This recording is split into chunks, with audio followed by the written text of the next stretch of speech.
इस सेशन में हम देखेंगे सरफेस एंड उससे लगने वाली नॉइज़ और लाइट बॉक्स के अंदर जो भी हमारे पास अवेलेबल नॉइज़ हैं उनको, कि किस तरह से हमें उन्हें यूज़ करना है।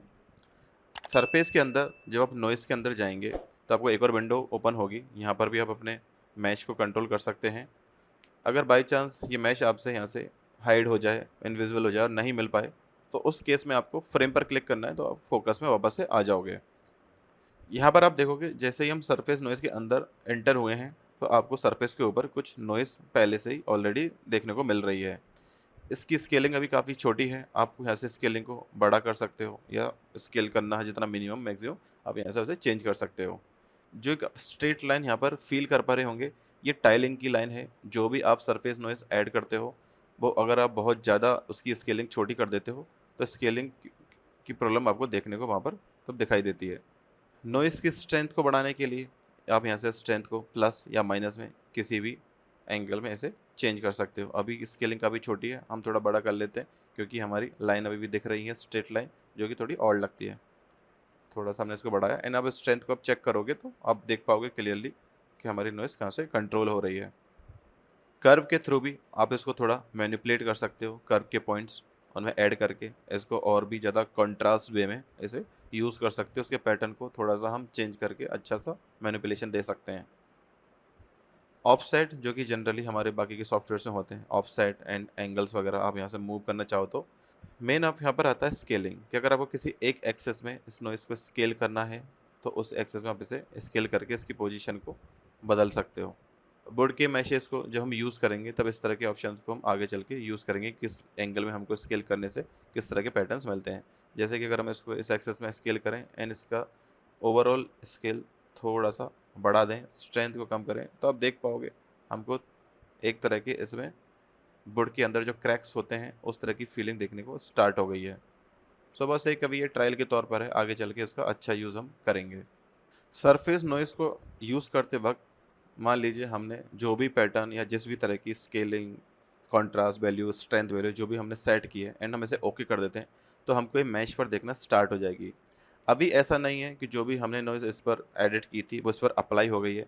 अगर आप ट्रिम के थ्रू इसे स्कल्प्ट करना चाहोगे तो आप क्लियरली देख सकते हो कि किसी भी तरह के चेंजेस सरफेस नॉइज़ पर नहीं आ रहे हैं, क्योंकि ये अभी भी सिर्फ एक प्रीव्यू मोड है, ये इस पर अप्लाइड नहीं है।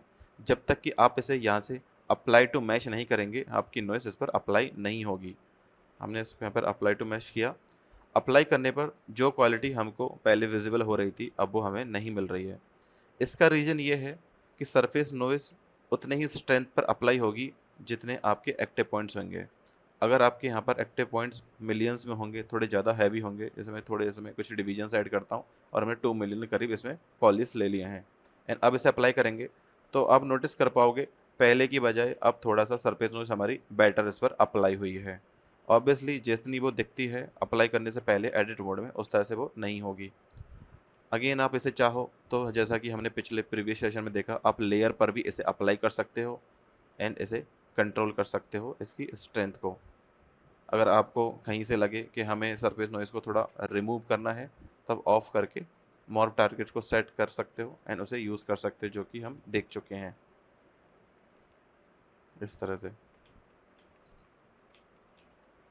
अप्लाई करने के बाद यहाँ पर सबसे बड़ा चैलेंज आता है कि मान लीजिए मैं एक नया सब टूल लेता हूँ एंड उसकी साइज़ उतनी नहीं है जितने की हमारी पहले वाले सब टूल की थी। इसकी साइज़ को हम थोड़ा सा कम कर देते हैं इसे स्केल करके। लेकिन ये क्योंकि एक ही फाइल के पार्ट इनको मान सकते हैं, अब मैं चाहता हूँ कि जितनी इंटेंसिटी पर, जितनी स्केलिंग पर मैंने इसको यूज़ किया था, उसे भी वहीं पर मैं उतना यूज़ करूँ।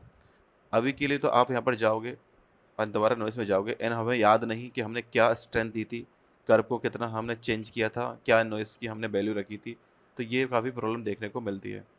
तो इससे बचने का सबसे आसान तरीका ये रहता है कि जो भी सेटिंग्स आपने की है एंड आपको अगर लगता है कि वो एक परफेक्ट एडजस्ट हो गई है, काफ़ी अच्छा उसका फ़ील आ रहा है एंड आगे चल के हम इसे लूज़ कर सकते हैं इन सेटिंग्स को, तो उस केस में आप यहाँ से सेव करा सकते हो सरफेस नॉइज़ को नॉइज़ मेकर के थ्रू।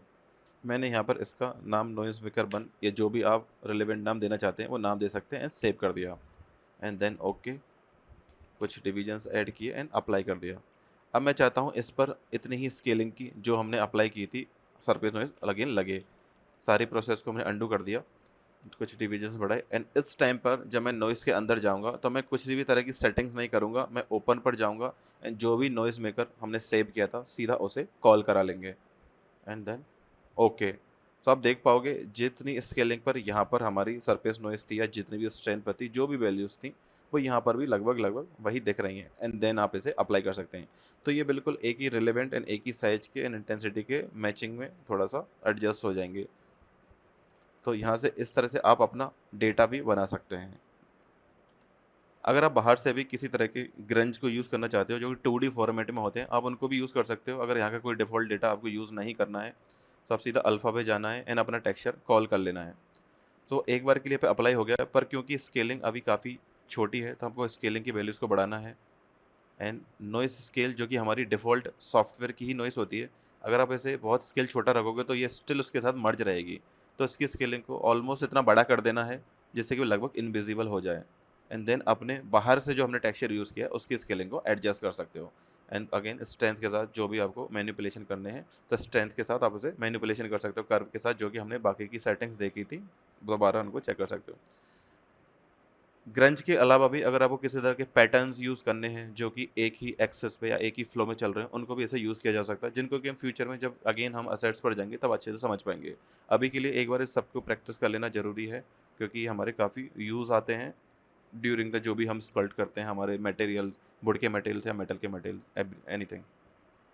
जब भी हम यहाँ से नॉइज़ मेकर से कोई भी नॉइज़ अप्लाई करते हैं तो वो एक एक्सेस को रीड करती है। आप यहाँ पे देख पा रहे हो कि इसने इस एक्सेस को ढंग से रीड किया है, लेकिन दूसरे एक्सेस पर पूरी तरह से ये स्ट्रेच हो चुकी है एंड अगेन उसके रिवर्स एक्सेस पर वो अच्छे से अप्लाई होगी। तो इसका हमें हमेशा ध्यान रखना है कि किस एक्सेस पर हमें इसको अप्लाई करना है एंड उसे यूज़ करना है। लेकिन यहाँ पर हमको एक बात हमेशा नोटिस रखनी है, जब भी हम कोई बाहर से अल्फ़ा यूज़ कर रहे हैं, उसी केस में हमारा अल्फ़ा स्ट्रेच हो रहा है या जो भी हम डेप्थ क्रिएट करना चाह रहे हैं वो हमारी स्ट्रेचिंग में आ रही है। लेकिन इसकी जगह अगर हम डिफ़ॉल्ट नॉइज़ जब यूज़ कर रहे थे, तब किसी भी तरह की स्ट्रेचिंग हमें देखने को नहीं मिल रही थी। कंप्लीटली हर एक्सेस में सही से उस पर अप्लाई हो पा रही है। तो जब भी आप बाहर से किसी तरह का ग्रंज यूज़ करें तो थोड़ा केयरफुल होके एक्सेस को सही से देख के जिस भी एक्सेस पर आपको नीड है, उसके अकॉर्डिंग उसे यूज़ करें। इसके बाद आता है हमारे लाइट बॉक्स, जो कि हमने स्टार्टिंग की हमारी जब पहली वीडियो थी, जब हम जिसमें हमने इंटरफेस को एक्सप्लेन किया था। जब भी आप जीब्रश ओपन करते हो तो लाइट बॉक्स में आपको काफ़ी डिफ़ॉल्ट डेटा मिलता है, ब्रशेस, नॉइसेस, मटेरियल वगैरह। सो जैसे ही आप लाइट बॉक्स को यहाँ पे ओपन करोगे, नॉइज़ के अंदर ही ओपन होके मिलेगा। यहाँ पर ये पहले से डिफ़ॉल्ट कुछ नॉइसेस हैं जो पहले से हमको मिलेंगी। अगेन बहुत सारी नॉइसेस यहाँ पर पहले से अप्लाई हैं जो कि लाइफ टाइम पूरे करे में ऐसा नहीं है सभी काम में आती हैं। कुछ सेलेक्टेड नॉइस हैं जो पर्टिकुलर टाइम पर हमारे काम पर आती हैं। सो इन सबको आपको एक बार यूज़ टू हो जाना चाहिए, सबको एक बार चेक करके एंड उनकी सेटिंग्स को थोड़ा सा मैनिपुलेट करके उनसे यूज़ टू होना चाहिए, किस तरह से उनमें कर्व यूज़ हो रहे हैं, किस तरह से उनकी स्ट्रेंथ है, क्या उनमें स्केलिंग की वैल्यूज़ हैं। जैसे फॉर एग्जांपल अगर मुझे किसी तरह का क्रैक बनाना है तो मैं यहाँ से इसे यूज़ करूँगा एंड देन मुझे सिर्फ क्रैक ही इसमें चाहिए, किसी भी तरह की नॉइज़ की वैल्यूज़ इसमें नहीं चाहिए। उस टाइम पे हम कर्व को, इंटेंसिटी को चेंज करके इसमें कंट्रास्ट को इस तरह से एडजस्ट कर सकते हैं कि हमारी सारी नॉइज़ ऑलमोस्ट रिमूव हो जाएगी और सिर्फ क्रैक्स ही हमको वहाँ पर देखने को मिलेंगे। स्केलिंग वगैरह आप रीएडजस्ट कर सकते हो। सो यहाँ पर आपको सारी ग्रंजेस एक बार चेक कर लेनी है। लास्ट जो सरफेस नॉइज़ में यूज़फुल है वो है हमारा मास्क बाय नॉइज़। इसको किस तरह से यूज़ करना है, जो भी ग्रंज आप यूज़ कर रहे हो, चाहे आप नॉइज़ के थ्रू ले रहे हो या लाइट बॉक्स के थ्रू ले रहे हो, और कैसा भी आपने जो भी पैटर्न बनाया हो, अगर आपको वो डायरेक्टली कंप्लीट असेट पर अप्लाई नहीं करना है, किसी पर्टिकुलर एरिया पर ही वो आपको अप्लाई करना है, तो आप उसे मास्क के थ्रू भी यूज़ कर सकते हो। जैसे ही आप यहाँ पर हिट करोगे मास्क बाय नॉइज़, तो जो भी पैटर्न्स अभी दिख रहे हैं वो मास्क में कन्वर्ट हो जाएंगे, और इस तरह के मास्क को मैनुअली बनाना काफ़ी डिफ़िकल्ट होता है। देन आप किसी भी तरह की स्टैंडर्ड ब्रश या किसी और तरह की ब्रश से अगर आप इसे डेप्थ में लेना चाहते हो या अप में लेना चाहते हो, उस डिटेल को आप वहाँ पर मैनेज कर सकते हो। यानी काफ़ी हमें फ्री हैंड भी देता है हमारी मनचाही जगह पर जैसा भी हम मैनुअली वर्क करना चाहें। इस तरह के मास्क को आप मास्क के थ्रू भी बना सकते हो। कंट्रोल के साथ आपको ड्रैग की पोजीशन लेनी है एंड देन अल्फ़ा पर जाके जहाँ पर भी आपकी ग्रंज है उसे आपको अप्लाई करना है एंड अगेन दोबारा मास्क के थ्रू उसे ऐड कर देना है। एंड अब जब आप इसे ड्रैग करोगे तो आपको वही मास्क मिलेगा जो कि ग्रंज में था। कंट्रोल के साथ अगर आप मास्क के ऊपर क्लिक करते हो तो उसकी इंटेंसिटी एक तरह से ब्लर की फॉर्म में मूव हो जाएगी, वो ब्लर होना स्टार्ट हो जाएगा एंड अगर कंट्रोल ऑल्ट के साथ आप मास्क पर क्लिक करते हो तो आपका मास्क शार्प होना स्टार्ट हो जाएगा एंड काफ़ी अच्छे से विजिबल होगा। एंड अगेन आप जो भी डिटेल अगर आपको डेप्थ में या अप में चाहिए उसे मैनेज किया जा सकता है।